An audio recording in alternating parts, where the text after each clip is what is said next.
Good morning. Welcome, welcome. This is the Voices of the Festival, connecting actually from Morelia, Mexico. I'm going to show you a little bit of where's my background. Look at it. Beautiful. Look at that. Look at the cathedral there. And this wonderful architecture here. What a beautiful locale to be here, right? So, hi, Chad. And, okay, so let me invite Jessica.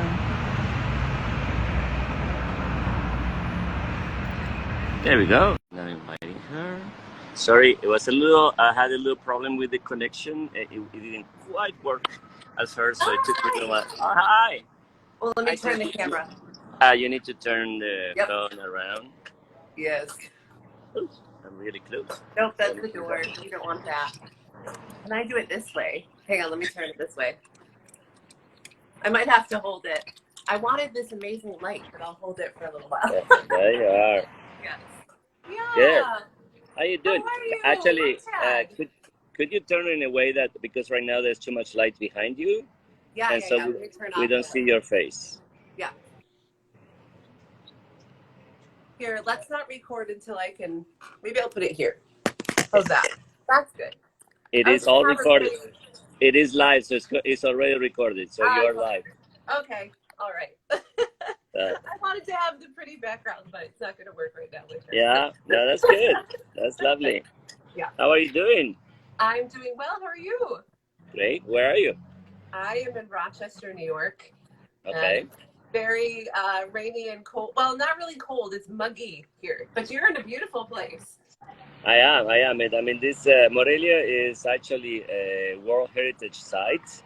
It's quite amazing city. It's incredible. The architecture is so wonderful, so wonderful. Sorry, it's a little noisy around because I'm outside. But it's. I wonder if I could go inside. No, I think it's okay. It's more interesting. I think it's going to be very fascinating. So let me know if it for some reason gets too noisy. Anyway, so very happy to have you. Yeah. You're certainly a staple of the festival. You have been with us so many times. When was the first time that you started the festival? Before we even called it a festival, Jorge.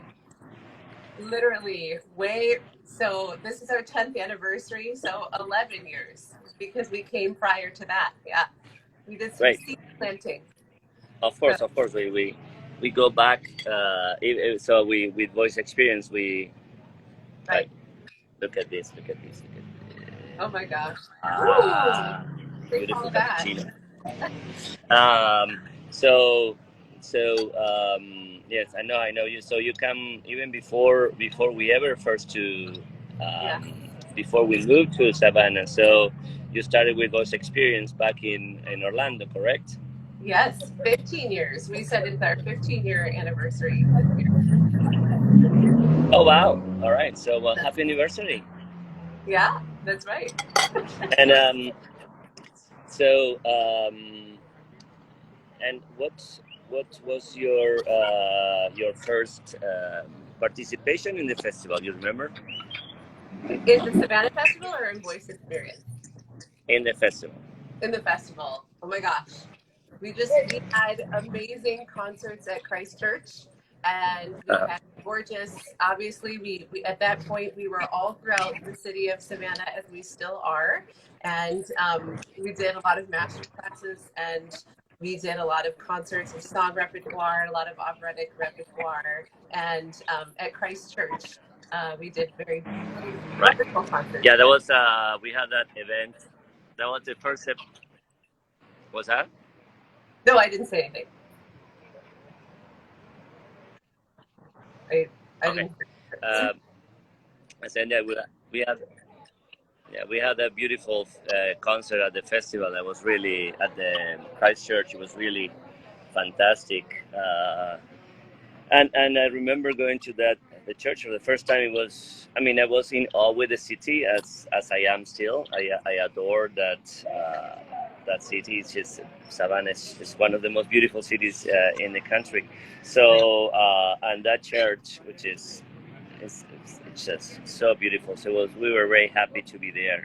Yeah, I know. It's still amazing, right? Every time we walk down the street, and it's always the same, but it's ever changing. The shops often change. There's new vendors that always incredible. So Right, yeah, I right. think it's fabulous. Yeah.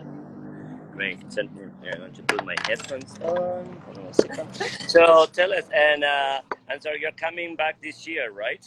I am, and I'm very Tell us just, tell us what you're going to do.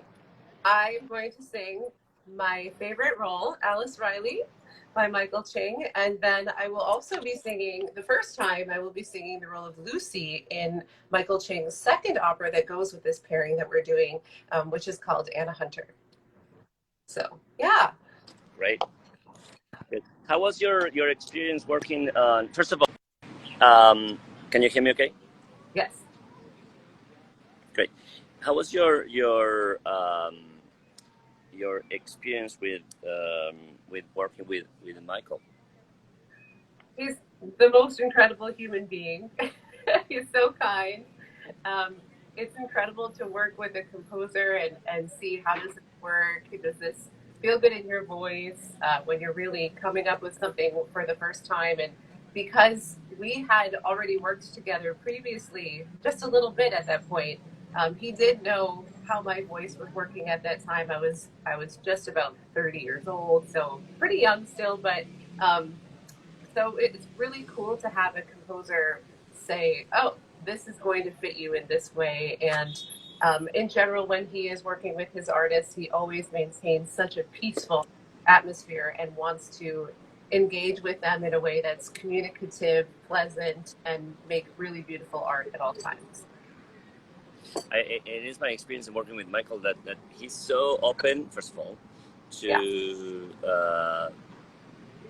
the input of the artist, and I conducted some of his works, and he says, yeah, do whatever you need, do whatever you want to. I mean, he puts his art to the world, and he actually encouraged the participation of the artist. Exactly. Yet he has an amazing musical personality that is very clear and an incredible imagination, musical imagination and dramatic imagination, and of course, a fantastic librettist, because most of his operas, and certainly these two, the one we're going to do in Savannah, are with texts of his, and it's not just that he wrote the lyrics. Actually, he wrote the book and the whole scenario. So he created the whole complete product, Right. which is quite impressive. And how is your relationship with Alice? Well, I did a lot of, as you do with many things, you do a lot of research. And it's funny coming back to it now, having this incredible, 7 to 8 years have passed since we've done it again, really. But I've always continued to sing her music. She's gotten me a lot of work, actually, when I bring her into auditions, because I've been, just very deeply connected with these arias that he's written for me and work as a whole. What do you mean that I mean, I know, but tell us, everyone, what do you mean that she got you a lot of work? Yeah, well, I bring Alice into contemporary opera auditions, or just in general. And I think that because Michael's line is so incredibly beautiful, so lyrical. So, for example, the lullaby, it's absolutely dramatic and heartbreaking, and it shows a lot. It exposes the voice in a way that maybe, Porgy Amor does for the Countess sometimes, because you have to have this incredible line in legato, but you also have the ability to be really vulnerable, very truthful, and it's short, so people like it in auditions, and very dramatic at the end, because, not to give it away, but she dies. So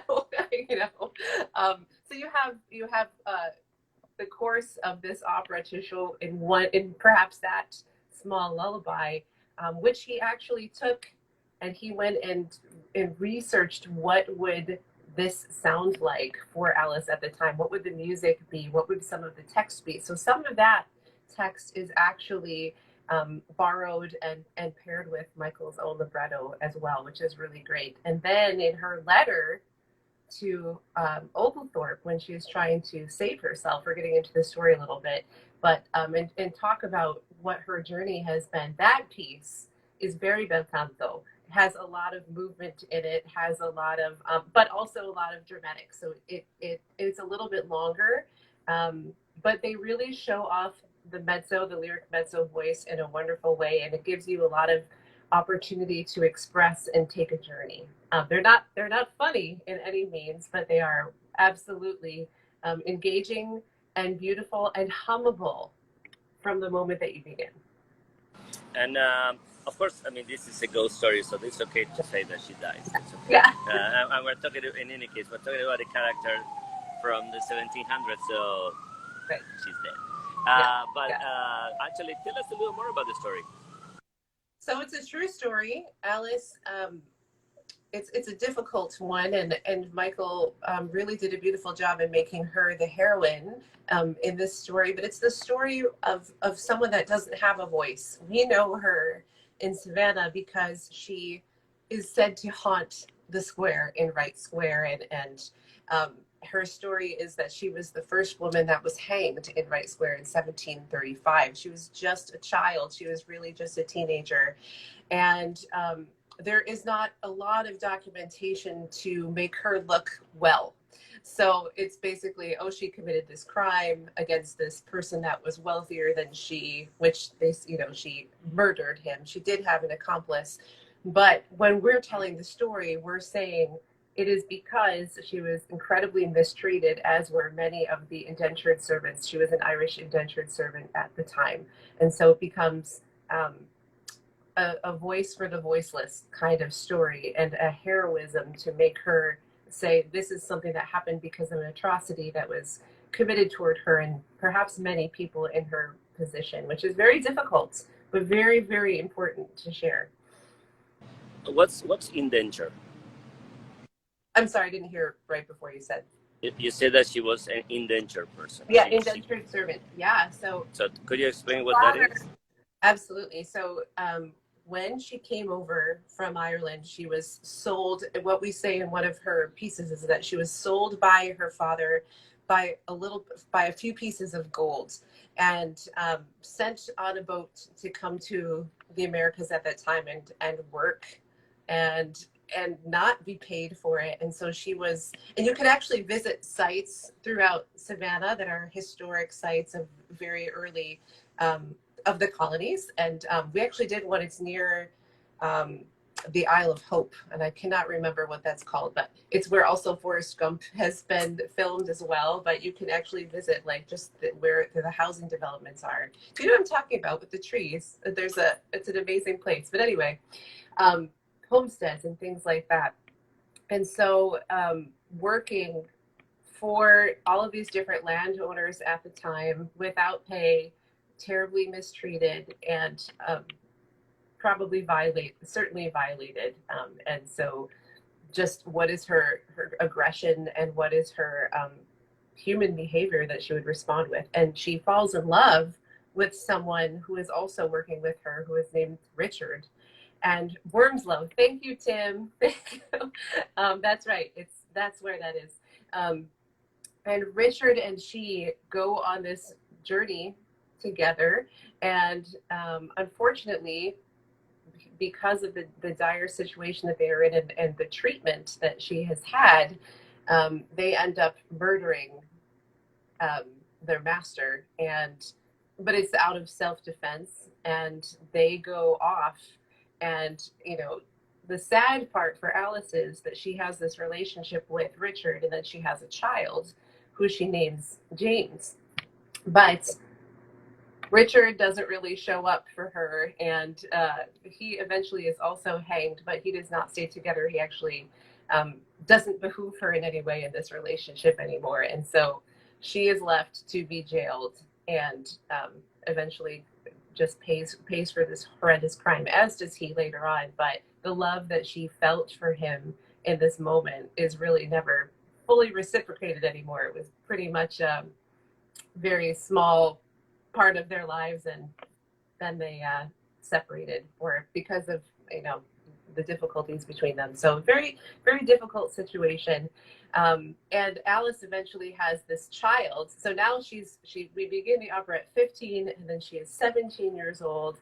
She has a child named James. And you'll follow this story as she's telling it, because we kind of tell it in retrograde, and she has to give up this baby, and the baby, we know, eventually dies when he's about 2 years old as well. But it's absolutely incredibly devastating that right before she goes off to be hanged, the baby's taken from her, and then we have this final scene. And that's the reason that they say that Alice haunts the square in Savannah looking for her child. So very, very devastating situation. Well, it's a very, very, very difficult Yeah. situation. Well, so well, so we're looking forward to seeing again. This year we're going to do Alice Riley as a double bill together with Anna Hunter, which is another ghost. We made Anna a ghost. I mean, we don't have any records that she's a ghost, Right. but Right.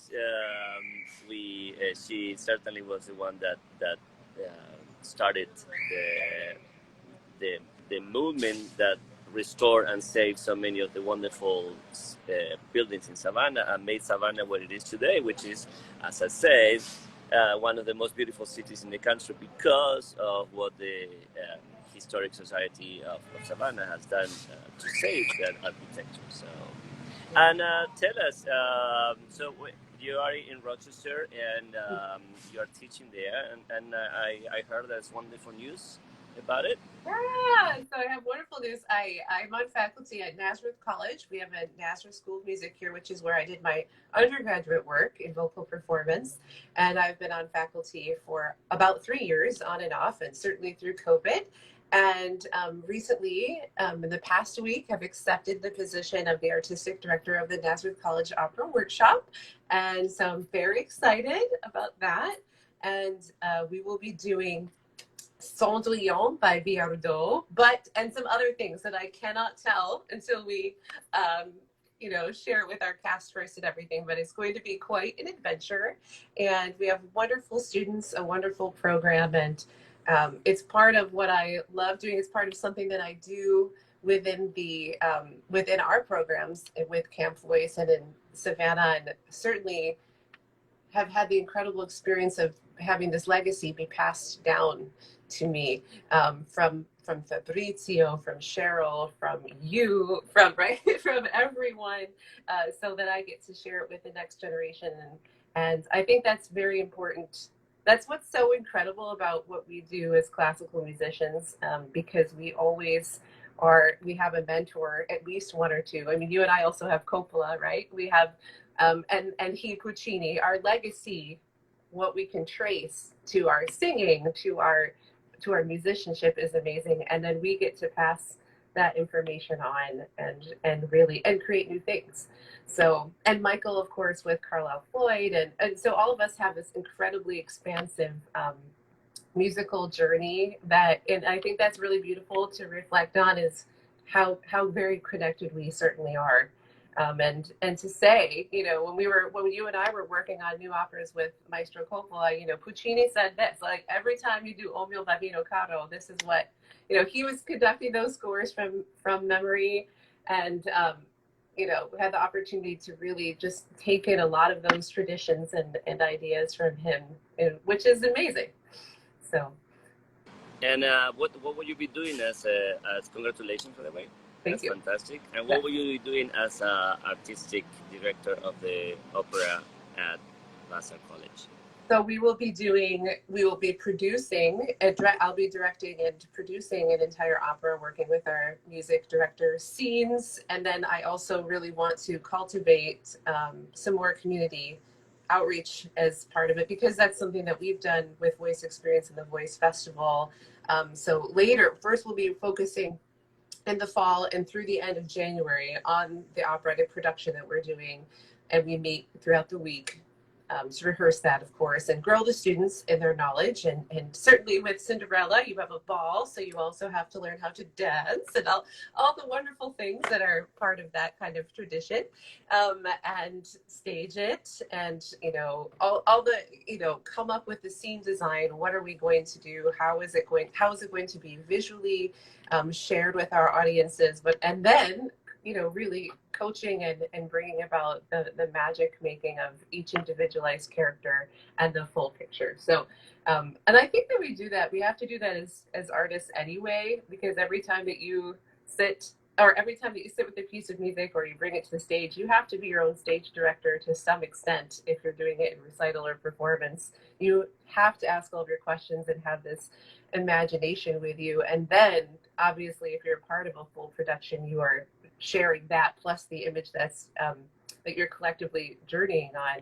But so that's a fun thing to actually come up with. And for me, that's where the magic is. I absolutely love pulling down ideas and sharing them in that way. So yeah. Fantastic. And you mentioned also I was going to say yes. So you said that you are also doing Camp Voice, Yeah. and tell us about what you will be doing with Voice Experience this summer.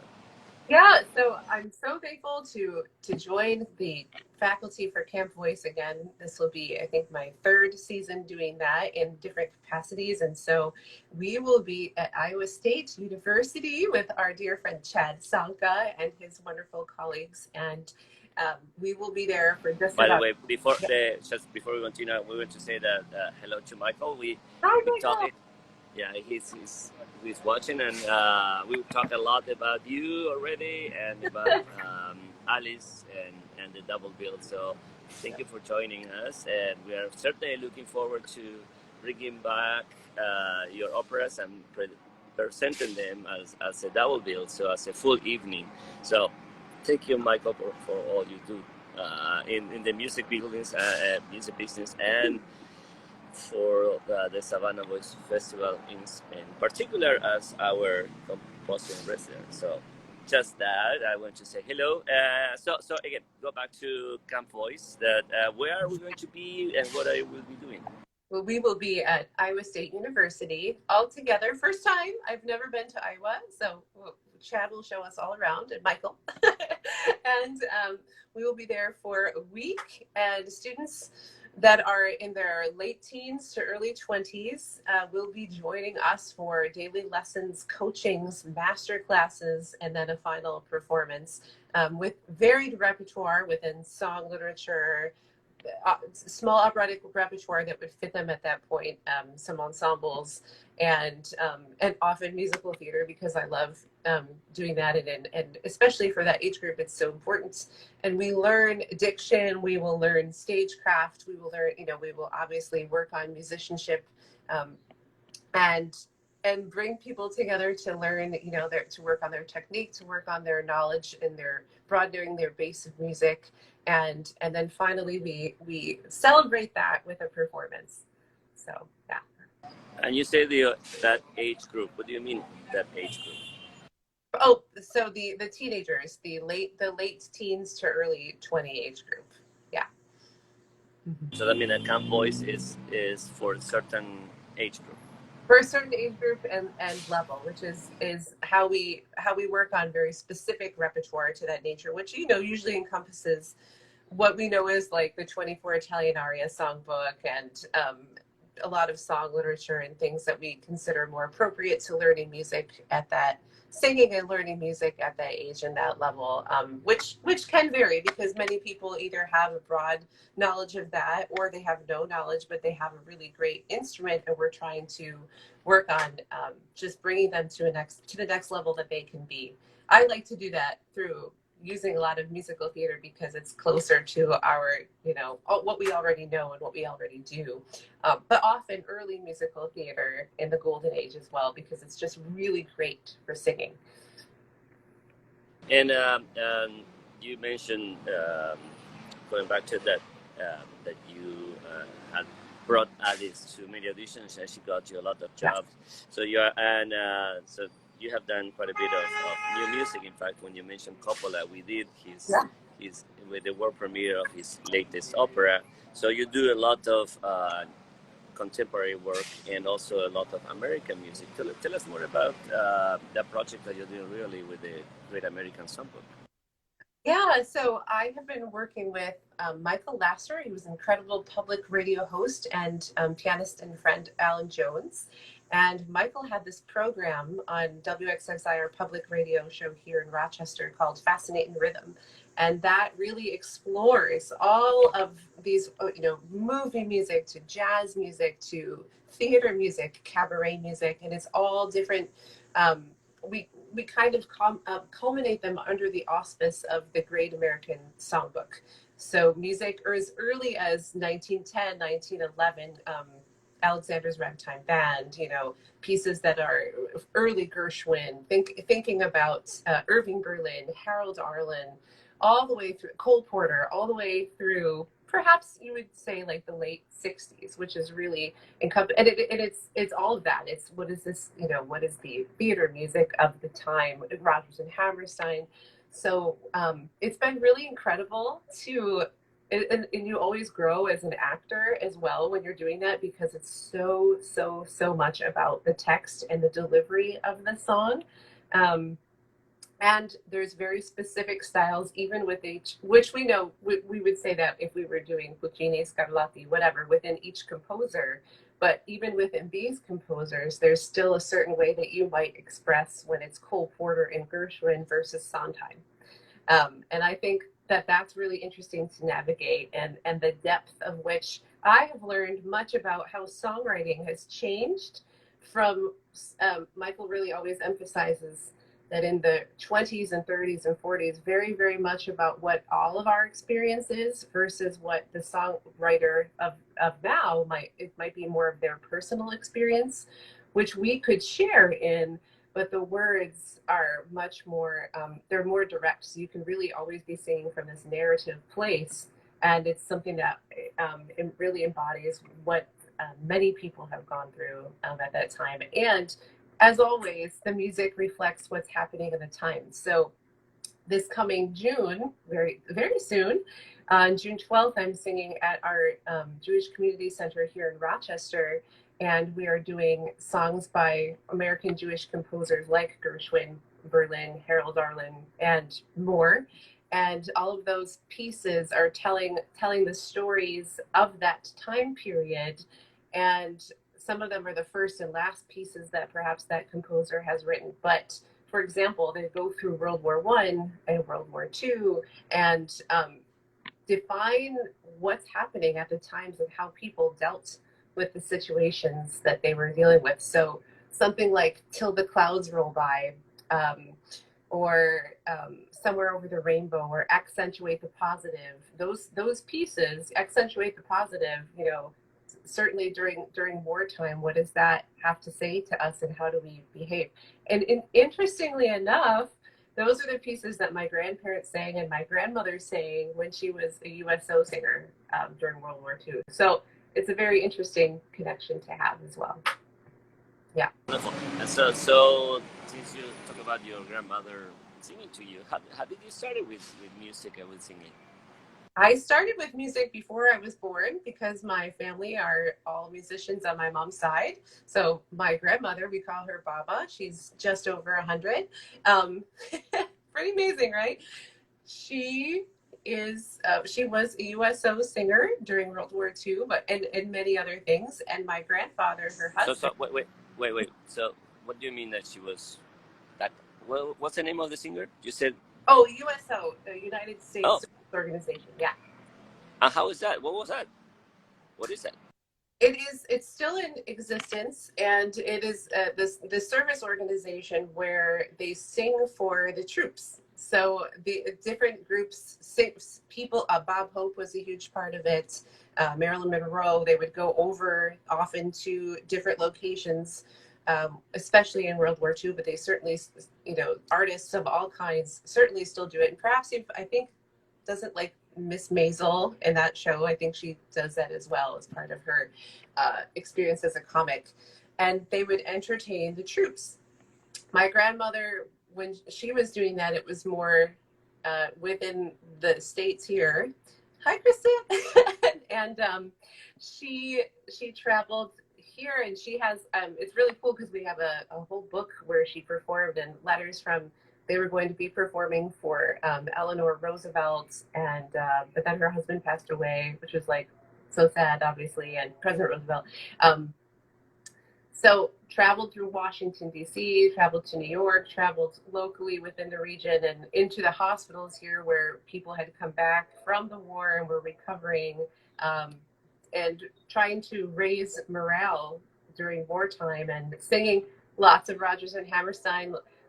And so we'll go through pieces. And for example, White Christmas. Oh yeah, I remember singing, like, she has all of the programs of these pieces from the Great American Songbook at that time. So that's really cool. So I'll go, I'm not a music therapist. I teach many of them at Nazareth because we have an incredible program there, but we'll go over and start, kind of singing some pieces with her. And you can just see that youth comes back and she goes back to that time period. But beyond that, my grandfather, her husband's side of the family were all, had emigrated from Eastern Europe and all played violin, voice, sang together, and had these incredible, huge voices. And my great uncle actually studied to be an opera singer, but had a lot of stage fright, so he didn't end up doing it. But so it was so important in our family to be musicians, to be constantly studying. Sent my mom and my mom's sister to constantly be learning. My mom was an incredible pianist. She doesn't do it so much anymore, but she played for a lot of my auditions though when I was younger. So it was just part of our whole culture to be learning music. And I was learning, I always had Mozart and Bach and Beethoven and Brahms and Carmen on all the time in my house. So always growing up with that. And my brother and I are both musicians, and he's an incredible artist as well. So that is just birthed in us, and it was never even a question of, is this what we were going to do? It is what we were made to do. So yeah. So how did you start? How did I start? I just was doing it, Jorge. I was like, when kids are just singing, little kids playing on the floor with their, like my mom would have. I had a little piano when I was a baby, and then they got me like a little upright when I was 18 months old, and we have a picture of that. Just how you teach children music. She was teaching me how to read music when I was 2.5, 3. I remember reading Hot Cross Buns on the staff and playing on my piano. So she taught me for a while when I was younger. Obviously, then I was in preschool. I was doing my first plays in preschool and singing there, as you do when you grow up, and then elementary school, and I just was always singing. And then when I was in 3rd grade, my music teacher in elementary school said, you have to sing and go audition at Eastman, because Eastman School of Music is here, for this children's choir that's here. And it was called the Eastman Bach Children's Chorus at the time. And I did, and I was accepted. And I was in that until I was 12. And still continued. And so we were learning all different languages, performed Complete Messiahs with soloists and orchestra, made some recordings, learning Bach and Mozart, and so it was never a question of, is this hard? It's just, this is, we were learning a lot by rote, but also obviously at that point I could read music because of my background, and we're professional musicians in that right at that very early age. And I knew when I fell in love with listening to Barbra Streisand at like age 12 as well, that's what I wanted to do. But also I come from this very small but very wonderfully populated musical place where in Churchville, New York, which is where I was born, where Renee Fleming is from. And so I studied with her mom at Eastman when I was in the community music program. And my high school teacher was her teacher, Rob Goodling. So when I was 14, we went to the Met, saw my first big opera there, which was Susanna. Was Howard playing? No, but I was there. I remember. Oh, I saw the opening night of Susanna with Rene, and in fact, interesting enough, my dad was in New York at that time, and I took him to Susanna, and oh my actually, gosh. for whatever reason, that was the first opera he ever saw. Oh my I don't God. know. I don't know how it happened that he never saw an opera in Buenos Aires when I was living there. I lived there for 8 years, and I was already working at the Colón. But he never saw an opera in Buenos Aires. His first opera was Susanna in New York. Wow. Anyway, Oh my gosh. Yeah. So that was seeing my first, I mean, at the Met. I had seen others while I was here, but what an incredible experience. Our whole family went, and you know, I just knew that was what I wanted to do. So I just made that path and studied, and always studied voice, and always tried to know how to use my voice in all different facets so that I could um, sing anything. And I try to sing anything if I can, you know, so yeah. and then where do you go for college? I assume you went to Fort Voice. Yeah, I did my undergraduate where I'm teaching at Nazareth, and then right after, directly, I went to So Northwestern. just so I get the name correct, could you say it very slow? Oh yeah, Nazareth College in Rochester. Nazareth, like Jesus. Yes, yeah, Okay. yeah. And with an E or with an I? E, Nazareth, yeah, Right. Okay. yeah. And then I did my graduate studies and my master's in vocal performance at Northwestern, which is where I met Cheryl. So that is. And I believe you did a show there with Andrew. With Andrew, we did and Fabrizio, which was Dialogues of the Carmelites. Yeah, and it was And that. then by the way, Andrew will be conducting the double bill, so we'll be continuing working with him, and the family continues to be The together. family, and Andrew is from Buffalo, so we are the Western New York crowd. So, we love it. Good. Yeah. So, how was your experience in Northwestern in Chicago?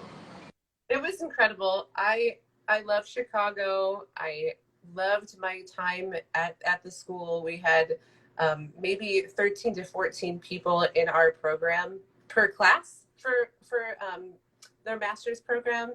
So the undergraduate program was much larger, but we had really wonderful opportunity to work with teachers that had performed all over the world and had amazing careers, or still had amazing careers, which is extremely important for their relevancy. And Cheryl would fly in often from Florida and be coaching with us. It was his final year, so I was very grateful to have that opportunity to study with him my first year as well. He was my coach, and I had an amazing teacher, Teresa Brancacho Hansen. And yeah, you had the ability to go to the Lyric Opera all of the time. You had the beautiful city of Evanston at your fingertips, and then all of these amazing world-renowned faculty to be working with that led you to the opportunity of being able to go to Voice Experience, which was my first summer. And then directly after my second year, I didn't even actually walk my graduation stage. I went right to Santa Fe. So yeah, that was really cool. How was Santa Fe? That's it. That's one of the best ones in the summer. Yeah, it was amazing. I covered Marcellina. I was like 22 years old. Marcellina, Falstaff. We were in the chorus of Falstaff. We did a new opera called Adriana Mater, which was really interesting work. And we also sang in the chorus of Noce as well. I'm trying to remember what were all of the different. Oh, they did Billy Budd. I was like, we didn't do that one because it was Billy Budd. Right? So yeah, absolutely amazing. So you said that you were covering Marcellina? Yes. And that, interestingly enough, was the first role that I did at Nazareth when I was 18 in opera workshop, but we did it in English. And then when I met Michael, we did the Marriage of Figaro, but we did it in Italian, so we did both, right? And I did Marcellina, and I covered Cherubino at the same time. And one week, I actually had to do both roles, and literally flipping. You know how fast they are in some of those scenes. So yeah, so I've done it 3 times, I guess, but that was really awesome. Yeah, That's true. I never done it together because, right. I mean, you can flip in Act 1 and in Act 2, but you cannot in Act 4 right. or Act 3. Yeah. That's the reason. I mean, you can certainly do a 1 Act 2 with one person doing both, but in Yeah. Act 3, No, not you Act actually have 4. both.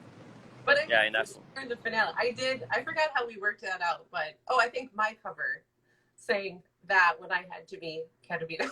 It's very fun. So, yeah. Great fun. Yeah. So going back to Savannah, and so you're going to be doing Alice Riley, and you're also going to be part of Anna Hunter. And what's your experience with your role in Anna? I have done some of the pieces in the setting last summer. We did the fugue, and we did one of the smaller scenes. So that's actually nice because I already know some of the music already, or have seen. I've obviously attended the opera several times, so that's been really great.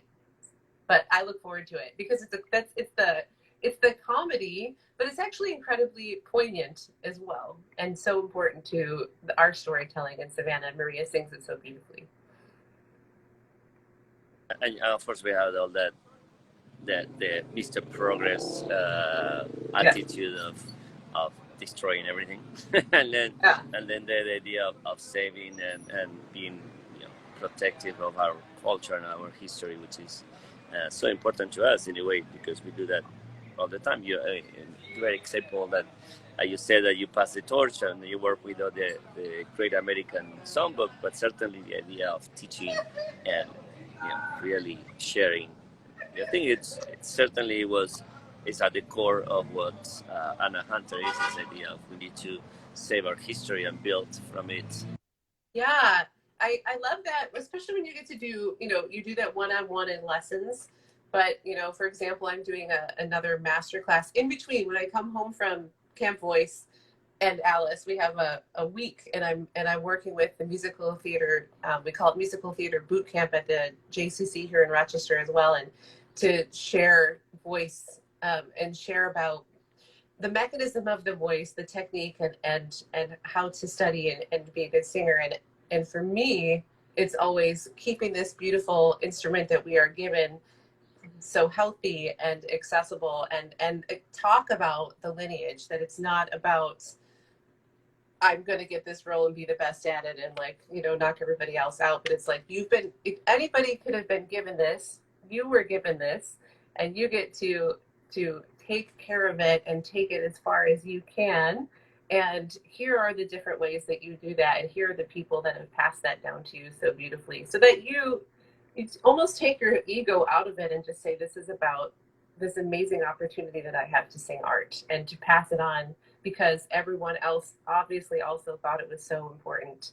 And as an artist, I think that we know, doesn't matter what we're bringing to the table, if it's a comedy, if it's a drama, if it's an opera, it's our opportunity to bring people in and show them something of themselves that they maybe didn't explore, maybe they, or bring something to light that really needs to have light shed on it.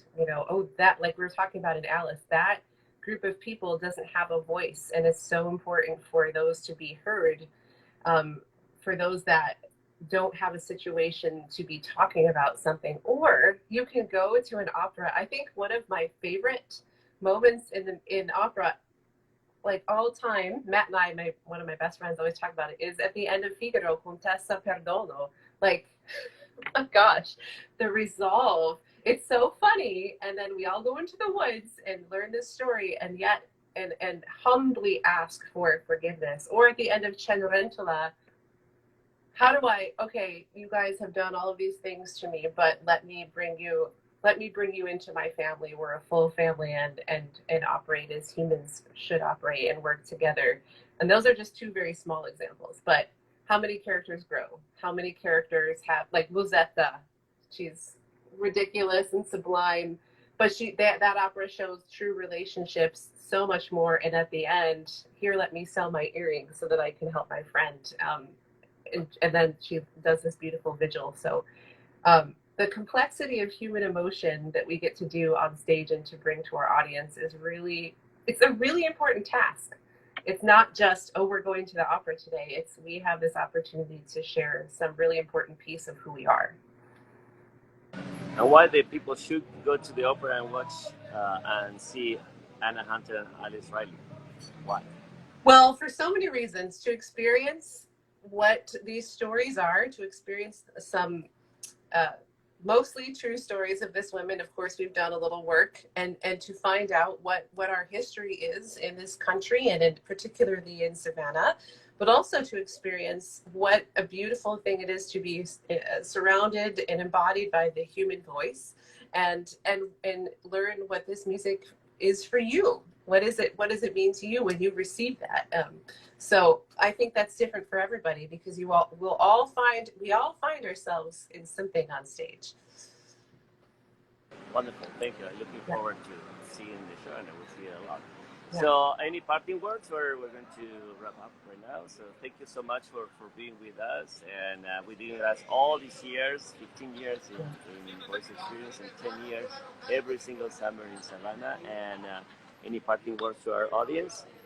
We hope that you join us, and if you've never been to Savannah before, please come and visit us this summer. We are so thankful to share this incredible season with you, and come and be a part of all of the different things that we do. And you can visit our website and find out what we do throughout the year, as well as we are passing on a beautiful legacy. And thank you to Cheryl, Maria, to Chad, and to Jorge, to Michael, and all of our colleagues and wonderful people that we love so much. Thank you so much. Thank you, and thank you, Tim, for the comment. Tim is saying thank you all for making the Savannah Voice Festival family the welcoming, loving, inspiring entity that it is. Thank you so much.